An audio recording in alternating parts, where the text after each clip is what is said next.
Hey everyone, how's it going? I hope you're all doing great and following the 3H's of the channel.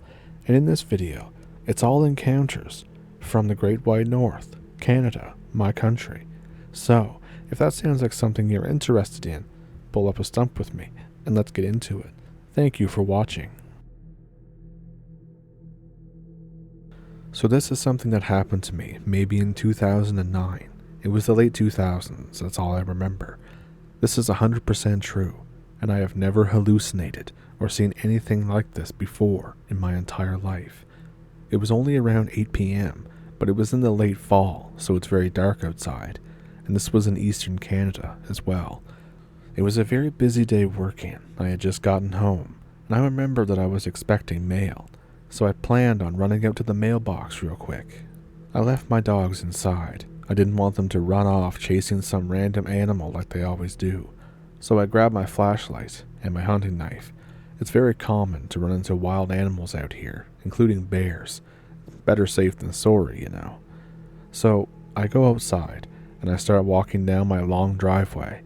I cut down the center of my lawn toward the mailboxes in front of a neighbor's house. Up until this point, I had my flashlight in my hand, but it was pointing at my feet to watch out for the storm drain located at the property line. I hop over the storm drain and I proceed to the mailbox. At this very moment, I sensed something, and then I saw something in my peripheral vision. I quickly snapped my flashlight to the left. The sudden burst of luminance swiftly revealed a short and disfigured abomination. It was very short, maybe 4 feet tall. It had a large head with no visible orifices, except for 2 largely separated, jet black eyes. Its lower body was severely disfigured, and it looked like it had just crawled out of hell.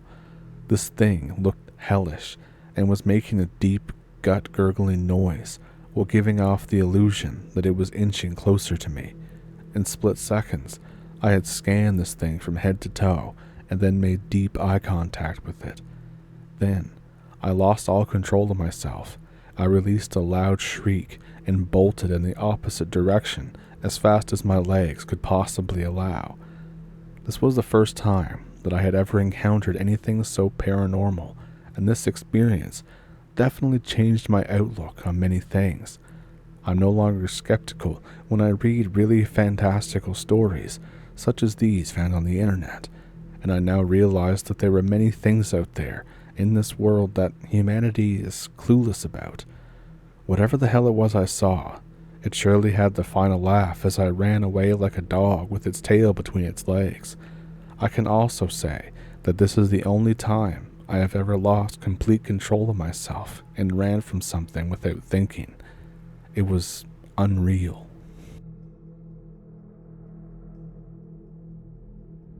This happened back in early 2023. I was a deckhand on a Great Lakes cargo freighter. At the time of this, we were loading up in Canada. The place was on an island called Bruce Mines. There was me and one of the engineers. We were just getting off of work. The engineer was planning on getting off the boat and walking to the bar in town. I went to ask the mate if I could go with him. As a deckhand, I was always on call in case they needed me. He says that I can go, but I need to be back by 2 a.m., since we'll be done loading an hour or 2 after that and leaving. I think, great, some time off the boat. Me and the engineer get on the dock and walk toward town. The dock security guy waves to us as we exit the gates. It's a 20 or so minute walk to the bar. Once there, we have a few drinks and relax. At around midnight, we decide that it's time that we should head back. Once we're at the security gate, we see the guard arguing with somebody. Our mate was there too. The guard is saying that he can't let the stranger on the dock without his credentials. As we get closer, I notice the stranger has the same hair as me. The engineer asks what the hell's going on. The mate and the security guard look at us. Their faces go pale. The random stranger isn't paying us any mind. He just keeps saying that he needs to get on the dock. And no matter how much I try, I can't seem to get a good look at his face. The security guard runs to his guard shack and pulls out a rifle. He points it at the stranger and fires it at the ground around them. The stranger runs off into the woods. As he's running, I finally catch a glimpse of his face. It looks exactly like me. It's just slightly off. I can't pinpoint what exactly it is, but there's something about the face that's off to mine. The guard and the mate hurry us through the gate. We show them our credentials. The mate and us two go back to the boat, the guard back to his shack. No one says anything, not at the time or after. The mate refuses to say anything at all. The engineer comes up with the explanation that it was just a junkie and tells me to drop it after that. The company stopped scheduling Bruce mine loads after that. I don't know what that doppelganger was, or why he would be in that area, or what he even wanted. I'm not even Canadian.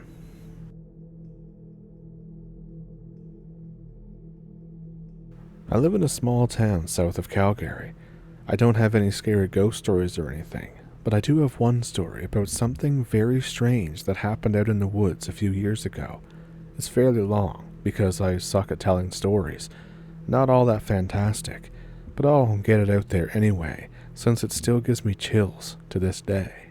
So, one night in November when I was about 16, I was at a friend's house on the outskirts of town. There's a very dense forest right across the dirt road that we like to play in. We played flashlight tag mostly. There were about 6 of us that night, and only one of us had the flashlight. We all split up because it's flashlight tag, that's what you do.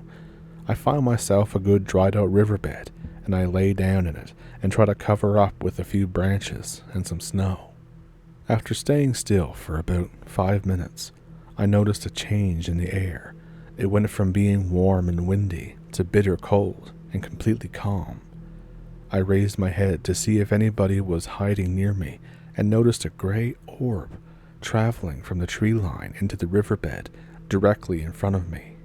I initially thought that it was my buddy with the flashlight looking for me, but then I noticed that there was no light present. Looking at this thing felt like I was staring directly into a light. I could see its outline when I blinked, just as if I were having a flashlight shine in my eyes, but it was very dark, and it was a gray color, and it was oddly very visible in the patch of black night. I stared at it for what must have been 10 minutes or more, just waiting to see if it would move. I was scared to the point that I was holding my breath in to prevent myself from breathing too loudly. The wind had died down, and there was absolute silence all around me. I couldn't hear my friends crunching through the woods like I did before, and I couldn't hear my buddy with the flashlight laughing and taunting as he searched. My heart was beating so loudly that I was afraid that this thing would hear me and come looking. But more so, I was afraid that because it wasn't moving, that it was actually, whatever it was, staring right at me the entire time. I was about to stand up and see what would happen. I had almost convinced myself that it was just an illusion and that I was just overthinking it. But as soon as I built up the nerve to stand up, it began moving again, back into the forest on the opposite side of the riverbed. I kept watching it with my eyes. I didn't dare move my head or make any noise. My heart was still beating so loudly I could have sworn I was about to have a heart attack. I noticed that this gray orb remained bright when it moved into the trees again. I was fully aware that there were trees that should have been obscuring the line of sight to it, but I could see this thing through the trees. It had gone from being 20 meters away to 30 meters. It had gotten noticeably smaller in size as it moved, but remained the same brightness and visibility. It slowly raised into the air and into the treetops, at which point I lost sight of it. It took me less than 2 minutes of searching to find my buddies again, all of whom had been caught and gathered in a clearing in the woods. I told them about what I saw, and I urged them to pack it in for the night. They all essentially said that I was nuts, and that no one else saw anything. One of them saw a gray orb in the sky as we were arguing, exactly as I had described it. It was in the opposite direction of the moon, and it was a cloudy night with no visible stars, so it was very clear that this was no moon or star that we were looking at. We watched it for a couple of minutes. them being curious, and me feeling safe since I was with some friends again. Two of them were absolutely positive that it was just some form of weather balloon. My guess is that they heard that line on the TV one time and figured themselves to be experts. I mentioned that our buddy with the flashlight's parents own all of the land for kilometers around us, and it didn't make sense for somebody to jump fences, to trespass, and go into the dead middle of nowhere of a heavily wooded area to launch a weather balloon that barely went that far into the sky. We all tried taking cell phone photos of it, but it wouldn't show up. No matter how many times we tried, it just didn't come out, or the picture would be blurry. We kept watching for another few minutes when the stupider guy in our group grabbed the flashlight and shone it at the orb in the sky and yelled at it with some rambling insults. Again, I said he was the stupider guy of the group. The orb immediately shot down to treetop level, and again, what I would assume was ground level, about 100 meters away from us. We all collectively lost our shit and began heading back to the house, which was a few hundred yards in the other direction. As we headed back, we all noticed at a couple of different times that the Chinook winds stopped suddenly, and the air immediately became freezing cold and silent. Just as I described, we even felt the freezing cold through our winter apocalypse gear. Absolutely nobody was willing to look back or to the sides. We just kept plugging our way back to the house and didn't even want to know if we were being followed. Not one of us said a word the whole time. Everybody just pulled their hoods up and kept walking in total silence. I'm still friends with all of them today. It's been a few years since it happened. When I asked them, they mostly figured that it was just some kind of illusion, some kind of trick of the light, or some sort of weather balloon, despite the fact that that night we all agreed on how ridiculous that theory was. One of them figures it was a UFO of some sort, and he has seen one since, but he believes in every alien story that he ever hears, so I wouldn't take his word on that. All I know is that I was the only one who got close enough for it to burn my eyes when I looked at it, and see the way it was visible through the thick forest at ground level. I'm not super well read on strange happenings like this one, but it was the one experience of my life that's made me a believer. There's definitely some strange and weird shit out there, weirder than I could ever possibly explain.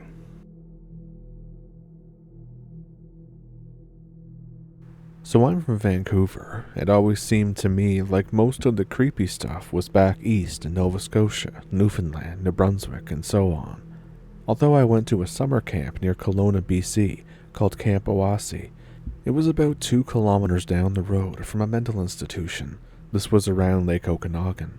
The counselors there scared the absolute hell out of us by saying that one, named Old Man Jenkins, had recently escaped this mental institution, and that he had murdered 3 kids, but pled insanity so he didn't have to go to jail. But anyways, the camp week started off alright. I was maybe 8 years old or something like that. We did a bunch of the regular summertime activities: canoeing, hiking, singing, sports, eating, crafts, and all that kind of stuff. It was technically an Anglican camp too, although not many kids were actually religious, or didn't attend regularly anyways. So we spent about half an hour each day doing Bible stuff. This was everyone's least favorite part, but we all had a good time anyways. I was in a cabin with 4 other kids, all of whom were older than me. I was pretty easy to pick on when I was young, so I still got picked on even there, but we were all having a good time regardless. I suppose looking back, it was actually one of the best few days I can remember. But one thing that made everyone uneasy, even the counselors, was the cabin that was at the far end of the field. Unlike all the other cabins which were clustered together around the main buildings in the lake, this one seemed off in the distance, built into the forest hillside, but somehow at night its figure seemed to grow larger with the shadows of the tall pine trees. We were strictly forbidden to go inside this cabin. Nobody was even allowed to go to the other half of the field. In fact, a kid was kicked out for even going into that half of the field earlier that week. Nobody had camped in that cabin for around 10 years, we were told, but nobody knew why. Even the counselors weren't really sure why they weren't allowed to go there. It was just forbidden. During the midweek, I came back to the cabin at noon to get my bathing suit, only to find that my teddy was gone. It just comforted me even then, I guess. I started to panic a bit. I had had it since I was an infant, and it was almost like a friend to me. I figured that one of the other kids had taken it, so when everyone got back at night, I asked about it. They teased me a bit, but nobody admitted to anything. I asked my camp counselor if he had seen it. He had said no. The next few days I was pretty upset. I could hardly sleep at night.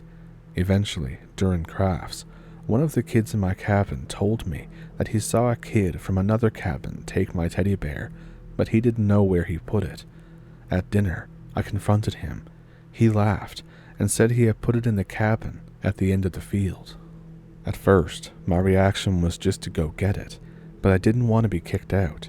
This was an expensive camp, and my parents were gone to the States for the week, so I'd have to get a relative to come all the way from Vancouver to Kelowna to get me, so I couldn't do that.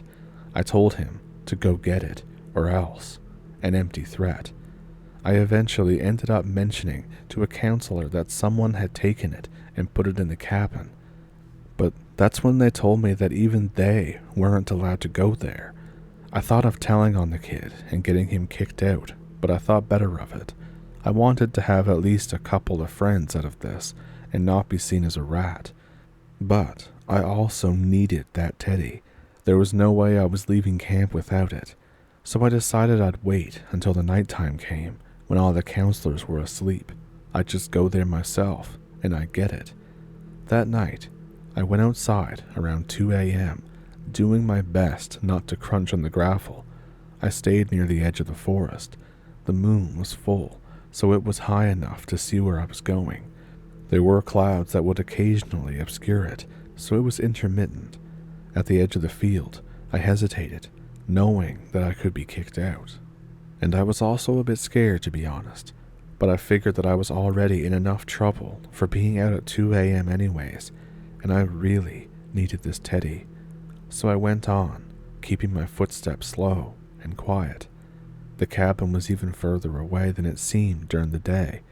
By this point, I was hyper-aware and had adrenaline pumping through me, on the watch for anything unusual. I tried the front door. It was locked. I thought, how did this kid get in here? I walked around to the back, and I saw a window that once had a glass pane in it, but it was empty now. I wasn't tall enough, so I had to stack some rocks, and then I was able to climb in through. The cabin itself was pitch black, but for the moonlight coming through the front door, I was shitting bricks. I felt with my hand near the front door for a light switch. I found one, but no electricity. This was an all-wood cabin, but I could smell a bit of rotten wood, probably from the rainwater coming through the window, but to me, that smell could have been anything. I had brought in a stick from outside, as if I could defend myself with it, but I had it. The cabin was unlike the others. This one was 2 stories. After feeling around on the floor for a while for my teddy, I concluded that it wasn't there, so I headed up the stairs. There was more light up there, due to a window that ran the length of the wall and almost went floor to ceiling. My footsteps creaked as I looked around the unmade bunk beds. My heart was pounding in my ears, and I was trying my best to breathe slowly and quietly, gripping my stick very tightly. And then I saw it, my teddy, lying on one of the top bunks near the window. I climbed the ladder, grabbed it, and jumped down. As soon as I landed, I felt something warm and moist on my neck, like something breathing right on your neck. I spun around, startled, and fell to the floor. I couldn't see very much in the gloom, and I could make out less. I got up, trembling, clutching the teddy bear in one hand and the stick in the other. This was also the first time I ever swore as a kid. I remember hearing my parents and older friends say things like the F word, So I said, "F you, Jason," the name of the kid who allegedly put my teddy there. I kept saying it over and over for making me come here, making me come out there like this. What an asshole. F you, Jason. I kept saying it as I walked back down the stairs. As I went to the window, pulled myself up, and jumped out into the forest. I said it again under my breath. I looked at the ground. I was saying it again, and then I noticed something. I looked back at the cabin from the side. The front door was now open, hanging just ajar, but it hadn't been when I got there and tried it. I turned around to leave, facing back toward the field, and that's when I saw it. One dark figure, standing just off to the side near a tree. It let out a low growl and started toward me at an unnatural, inhuman speed. I don't think I ever ran so fast in my life. I ran for the field, trying to scream, to alert someone, anyone, but I couldn't breathe. All I could hear was the growls behind me, and at one point, I felt this warmness on the back of my neck again. I could hear the footsteps. I kept trying to yell, "Help, help," all the way back to the cabin cluster, but sometimes you're just too scared for words. When I got back to the cabin, I opened the door, I ran in, and I slammed it shut behind me. There were no more footsteps. Everyone was awake now, asking me what was going on. I was crying and red-faced, unable to speak. I jumped up on my bed and looked through the window. I could just barely see a figure running back into the forest. The next day, the camp counselors called my relatives from Vancouver to come and get me, as I was too upset to leave my bed, and I couldn't stop trembling and holding my teddy bear. I've never been back since. In later years, I did hear that the story of Old Man Jenkins was just that, a story. But somebody actually did go missing from that mental institution that week and didn't return. The counselors found nothing in that cabin when I told them, except a bunch of rags that hadn't been there before, some old needles, and, more terrifyingly, an old hatchet.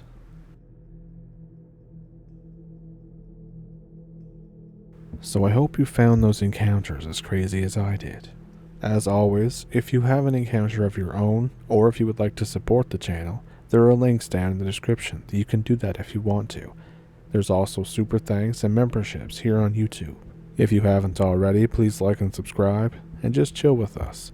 And I hope you enjoyed the videos this week, and I hope you'll stick around for next week. And with all of that, I thank you for pulling up a stump. I thank you for watching. I'll see you in the next one. Have a good week.